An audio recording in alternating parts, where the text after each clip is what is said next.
2026년 미국 주택시장을 볼 때는 집값만 보면 안 되는데요. 진짜 핵심은 주택건설 업체들이 수요를 살리기 위해 인센티브를 얼마나 쓰고 그 과정에서 마진이 어디까지 내려가도 버티는지입니다. 같은 환경에서도 어떤 회사는 물량을 지키고 어떤 회사는 마진을 지키면서 결과가 갈리거든요. 오늘은 레나의 최신 실적 숫자로 업황을 고정하고 DR 호트는 곧 발표될 실적에서 무엇을 확인해야 하는지 체크리스트로 정리해 보겠습니다. 결론부터 말하면 2026년은 집값을 맞히는 게임이라기보다 인센티브와 마진의 방향을 읽는 게임에 가깝습니다. 주택건설 업체는 시장 변화가 숫자로 바로 찍히는데요. 주문과 취소율이 수요의 온도를 가장 빠르게 보여줍니다. 또 거래를 성사시키는 방식이 가격 인하인지, 금리 인하 지원인지, 각종 비용 지원인지 인센티브 형태로 구체화됩니다. 그리고 그 대가가 그로스 마진과 이익률로 바로 나타나기 때문에 투자자 입장에서는 훨씬 명확합니다. 그래서 오늘 영상은 부동산 전망을 두루뭉술하게 말하기보다 기업 실적 지표로 2026년을 해석하는 방식으로 가겠습니다. 최근 30년 고정 모기지 평균이 6.26% 수준까지 내려왔는데요. 분명 이전보다 부담이 줄어든 건 맞습니다. 하지만 절대 수준이 여전히 높다 보니 수요가 자연스럽게 폭발하는 구간은 아닙니다. 그래서 소비자는 망설이고 업체는 거래를 성사시키기 위해 조건을 더 얹게 됩니다. 이 환경에서는 실수요가 살아나는지보다 조건을 더 얹어야만 팔리는지가 더 중요해집니다.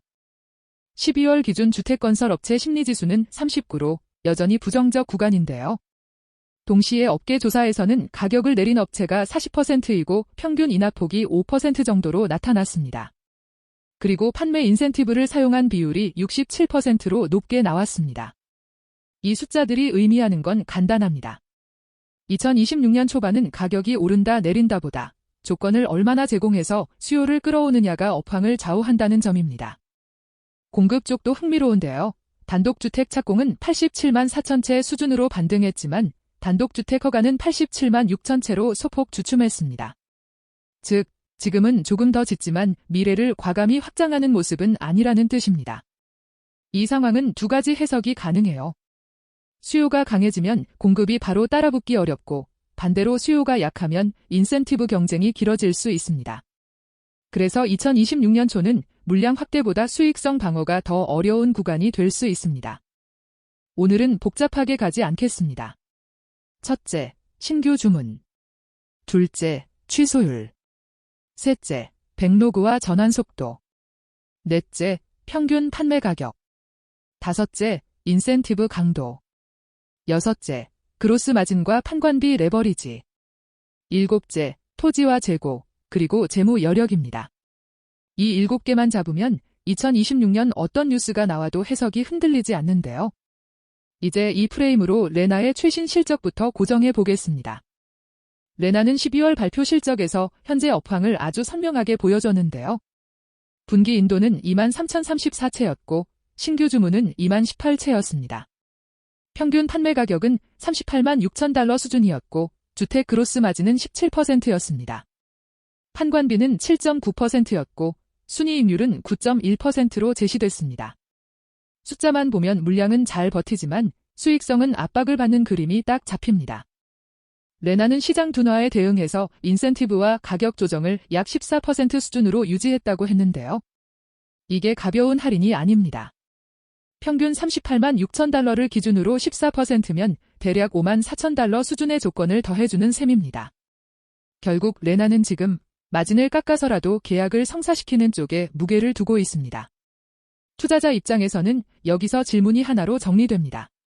인센티브를 줄여도 주문이 유지되느냐? 이게 핵심입니다.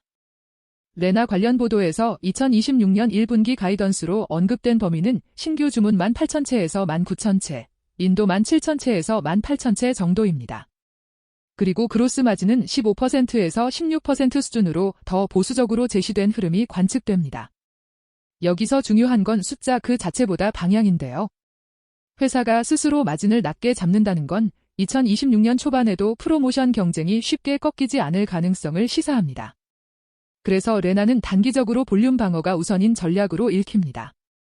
레나를 볼 때는 포인트를 단순화하는 게 좋습니다. 첫째, 인센티브 강도가 14%에서 실제로 내려오는지입니다. 둘째, 그 과정에서 주문과 취소율이 흔들리지 않는지입니다. 만약 인센티브가 줄어드는데도 주문이 유지되면 시장은 마진 정상화의 신호로 해석할 가능성이 큽니다. 반대로 인센티브가 유지되거나 더 늘어야만 물량이 유지된다면 마진 회복은 뒤로 밀릴 수 있습니다. 이 두 가지가 레나 투자 판단의 핵심 축입니다. 이제 DR-호튼입니다. DR-호튼은 2026년 1월 20일 실적 발표가 예정돼 있는데요. 이 발표가 2026년 빌더 업황의 방향성을 확인하는 이벤트가 될 수 있습니다. 최근 기사에서 인용된 시장 예상치로는 주당 순이익 1.98달러, 매출 66억 5,720만 달러 수준이 언급됩니다. 하지만 이번 장에서는 예상치의 상회나 하회보다 더 중요한 게 있습니다. 바로 회사가 인센티브와 마진에 대해 어떤 톤으로 말하느냐입니다. DR-호튼 실적을 보면 첫째, 신규 주문이 전년 대비 어떻게 변했는지 보셔야 합니다. 둘째, 취소율이 내려오고 있는지 확인해야 하고요. 셋째, 인센티브가 유지인지 확대인지 축소인지가 핵심입니다. 넷째, 주택 부문 마진과 가이던스가 어디로 가는지, 다섯째, 백로그가 얼마나 빠르게 인도로 전환되는지 체크하셔야 합니다. 이 5줄이 정리되면 2026년 초반 업황을 거의 한 장으로 읽을 수 있습니다. 두 회사는 같은 환경에서 움직이는데요. 전략의 차이가 투자 포인트를 만듭니다. 레나는 인센티브 14%를 사실상 전략으로 드러내면서 볼륨을 지키는 모습이 확정 실적으로 확인됐습니다. DR-호튼은 이번 발표에서 인센티브와 마진의 방향을 어디로 제시하는지가 관전 포인트입니다. 즉, 레나는 이미 현재를 보여줬고 DR-호튼은 곧 2026년 초의 방향성을 말해줄 차례입니다. 인센티브는 단순히 판매 촉진이 아니라 손익계산서의 구조를 바꾸는 변수입니다. 인센티브가 커지면 그로스 마진이 즉시 눌리고 판관비 레버리지도 약해져 이익의 변동성이 커집니다. 그래서 업계에서 인센티브 사용 비율이 높게 나온 지금은 산업 전체가 수익성 압박 구간이라는 뜻이 됩니다. 투자자는 이때 매출이 아니라 마진의 바닥과 정상화 속도에 더 집중해야 합니다. 레나가 그로스 마진 17%에서 15%에서 16% 수준으로 보수적인 톤을 보인다고 가정해 보겠습니다. 물량이 유지되어도 이익은 체감상 더 크게 흔들릴 수 있습니다.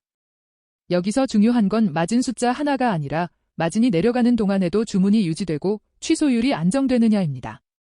이 조합이 유지되면 시장은 언젠가 인센티브가 줄어들 때 마진이 빠르게 회복될 수 있다고 기대할 수 있습니다. 즉, 2026년은 마진의 절대치보다 변화의 방향이 더 중요합니다. 가장 큰 리스크는 금리입니다. 6%대 초반으로 내려왔는데도 수요가 조심스러운 상황이라면 금리가 다시 오를 때 충격은 더 커질 수 있습니다. 이 경우 기존 주택 시장도 둔화되고 신축은 더 많은 조건을 얹어야 거래가 성사됩니다. 그러면 인센티브 경쟁이 길어지고 마진 정상화는 더 늦어질 수 있습니다. 그래서 2026년 빌더 투자는 금리를 단순한 배경이 아니라 핵심 변수로 놓고 봐야 합니다. 두 번째 리스크는 비용입니다. 인센티브로 가격을 깎는 국면에서 자재나 인건비가 오르면 마진은 이중으로 압박받습니다. 특히 공급이 확신 있게 늘지 않는 환경에서는 비용을 가격으로 전가하기도 어렵습니다. 그래서 빌더들은 상품 믹스 조정, 옵션 축소, 공급망 개선 같은 방식으로 버티려고 하는데요. 투자자 입장에서는 실적 발표에서 이런 코멘트가 실제 수치로 이어지는지 확인하는 게 중요합니다. 좋은 그림은 명확합니다. 인센티브 강도가 줄어드는데도 주문이 유지되고 취소율이 안정되면 업황이 정상화로 넘어간다는 신호가 됩니다. 이때 시장은 수요가 조건이 아니라 실수요로 돌아온다고 해석하기 쉬워집니다. 그리고 그 다음은 마진 회복 기대가 붙게 되는데요. 이 구간에서 주가 반응이 커질 수 있습니다. 그래서 업사이드의 핵심은 집값이 아니라 인센티브 없이도 팔리는지입니다. 나쁜 그림도 단순합니다. 인센티브를 더 얻는데도 주문이 약해지고 취소율이 오르면 수요 자체가 흔들린다는 뜻입니다. 이 경우 매출은 방어될 수 있어도 남는 건 마진 훼손일 수 있습니다. 특히 이런 상황에서는 재고 부담과 현금 흐름 변동성이 커지면서 주가 변동도 커질 수 있습니다. 그래서 2026년은 실적이 좋아 보이는데 주가가 빠지는 장면이 나올 수 있고 그 이유는 대개 가이던스와 마진 톤에 있습니다. 마지막으로 운영 가능한 체크리스트로 정리해 보겠습니다. 첫째, 모기지 금리 흐름입니다. 둘째, 업계 인센티브와 가격 인하 비율 같은 심리 지표입니다. 셋째, 레나와 DR 호튼의 주문과 취소율, 그리고 마진 가이던스의 방향입니다. 레나는 인센티브 14%가 내려오는지와 그 과정에서 주문이 유지되는지가 핵심이고요. DR 호튼은 1월 20일 발표에서 인센티브와 마진의 방향을 어떻게 제시하는지가 핵심입니다. 결론은 간단합니다. 2026년 빌더 투자는 집값이 아니라 인센티브와 마진의 방향을 맞추는 게임입니다.